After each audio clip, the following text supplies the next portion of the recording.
ওয়াদ-দুহা, আলোর শপথ, ওয়াল-লাইলি ইযা সাজা, নিঝুম নিস্তব্ধ রাতের শপথ। সুবহানাল্লাহ পড়েন। প্রথমে আল্লাহ দুইটা কসম কাটলেন। কয়টা?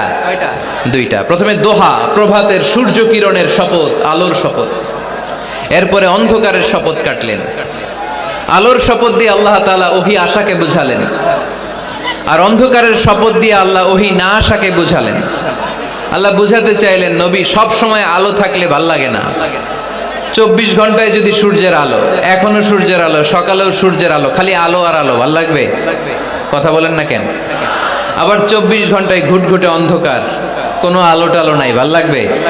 তার মানে জীবন চালাতে আলোরও দরকার, অন্ধকারেরও দরকার। বিশ্বনবীরে বুঝাতে চাইলেন, নবী ওহী আসা যেমনি দরকার, মাঝে মাঝে ওহী বন্ধ রেখে আপনার একটু বিশ্রাম দেওয়া দরকার।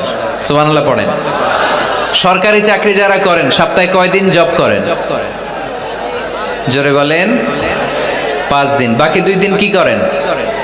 বিশ্রাম নেন, ছুটিতে থাকেন। 7 দিনে যদি কাজ করা লাগতো, ভাল লাগতো?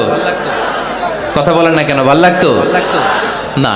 আবার 7 দিনে যদি ছুটি থাকতো, ভাল লাগতো না। তার মানে কাজেরও যেমনি দরকার, বিশ্রামেরও দরকার, ঠিক কিনা?